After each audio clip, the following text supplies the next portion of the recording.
Welcome back to Good Morning Boss. Ngayon, Audrey, talagang excited tayo this morning kasi may makikilala tayong isang writer ng libro. Pero ikaw pa, mahilig ka magbasa ng libro? Alam mo, itong librong isinulat niya, no? Nung panahon namin nung 80s, sa comics lang ito mababasa eh. Talaga? Kasi 80s, hindi pa ata ako buhay. Oo nga. Aminado naman ako dyan. Pero syempre, ako mahilig ako magbasa ng mga religious books. Pero syempre, this morning, nakakatuwa kasi kikilalanin natin, alamin natin yung kanyang libro. So, para po pag-usapan yan, makasama natin this morning, let us all welcome Sir Segundo June Matias Jr., isang writer. Good morning po. Good morning. Welcome to Good Morning Boss. Good morning, Sir June. Good morning po.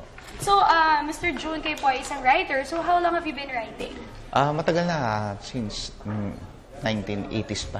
Susulat na. 1980s? So, nagsimula ako sa TV, tapos pelikula, tapos sa mga libro, mga children's books. Ganun. Ano po yung usual ninyong sinusulat? Dati, nagsusulat ako mga puro drama.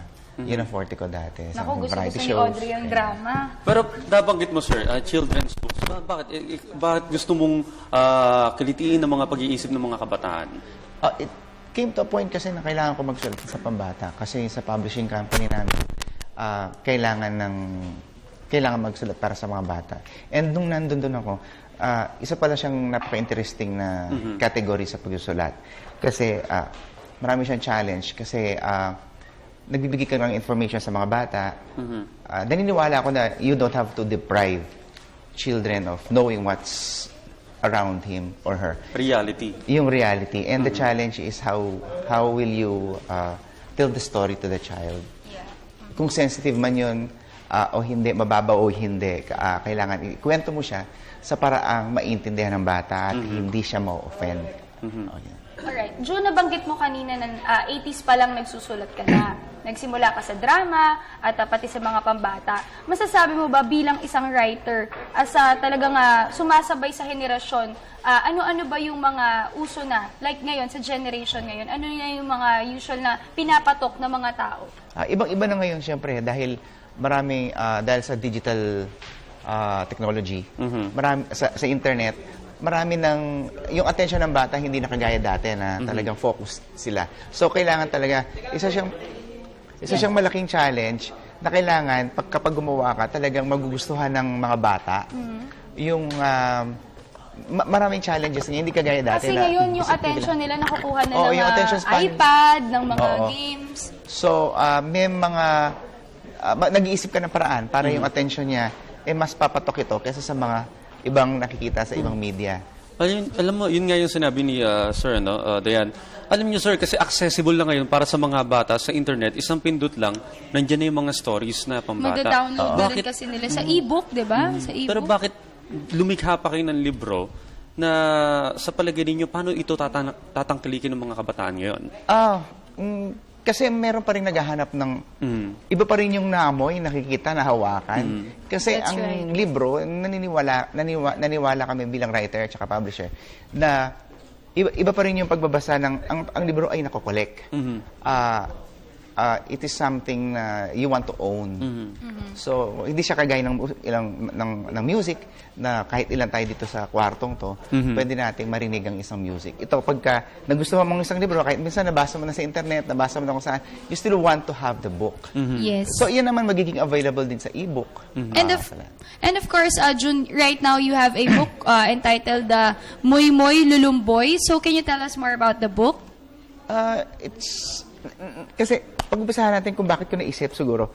Kasi naisip ko yung Philippine mythology natin, yung mga aswang, manananggal, mga duwende, napaka-rich din ng culture natin. Napaka-rich niyan, di ba? So, naisip kong siyang gawin kasi wala pang librong makapal na ganyan na nagkukwento o yung mga characters ay mga aswang, duwende, manananggal. Yung mga bida kasi, yung mga creatures na yan kasi, naiba siya in a sense na mayroong bida, may kontrabida rin. Kasi laging pag pinapalabas o pinapakita sila, laging nakakatakot, laging yung mga itsura nila hindi magaganda. Dito sa book na to, hindi. Yung aswang ang bida. Si Moy Moy Lulumboy, siya yung main character, which is, na lumaki siya sa mundo natin, pero hindi niya alam na yung nanay niya ay isang diyosa, pero ang tatay niya ay isang Aswang. Okay. So kaya nung makilala siya ng mga kapwa niya aswang at yung tinatawag natin lamang lupa dito. No? Although, kasi may mga terms ako dyan na hindi ko ginamit yun eh. May mga inimbento akong terms dyan. Makikita natin na kakaiba siyang nilikha, kakaiba siyang aswang kasi yung nanay niya ay isang Diyosa. So meron siyang magic, meron siyang ganito. Pero alam mo, Dayan, familiar tayo ngayon yung mga kabataan sa mga Harry Potter, mga foreign movies na mga characters. kulang na tayo sa local. At Pero saka, ito, Pilipinong-Pilipino, aswang. Pilipino. Baka hindi pa nakilala ng mga bata ngayon, yung mga duwende, tikbalang, baka nandyan din sa may librong pero yan. gusto natin malaman, Audrey, if for example, we're going to read this book, ano ba yung mabe-benefit namin, lalo na yung mga kabataan ngayon? Siguro yung character ni Moymoy kasi napakatapang niyang bata. Makikita mo dyan yung character niya, napakabait, nakikinig sa mga magulang, ipinaglalaban niya yung kabutihan. Ganon. But in the usual character ng isang superhero, nandiyan siya, kaya lang bata siya, nag-iiba siya ng anyo dahil meron siyang powers. Alright, so before we end, do you have any message or viewers? And siguro invite mo sila to get a copy of your book. At magkano? Saan siya makukuha? Sa ngayon po, mabibili siya sa Precious Pages, your bookstore. May 30 branches na po yun. Yun yung sarili naming bookstore. And na-launch siya last MIBF, Manila International Book Fair.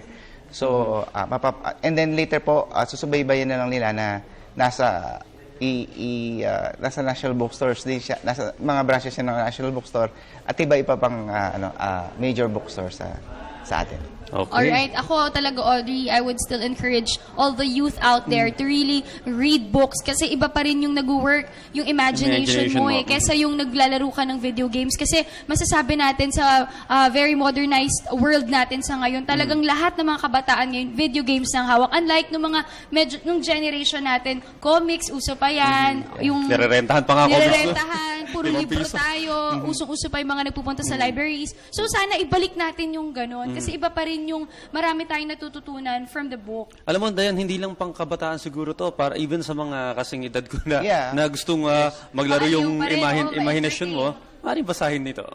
Alright, so ayan, ang dami natin natutunan na this morning. At syempre, kahit pa paano, bumalik tayo sa pagkabata.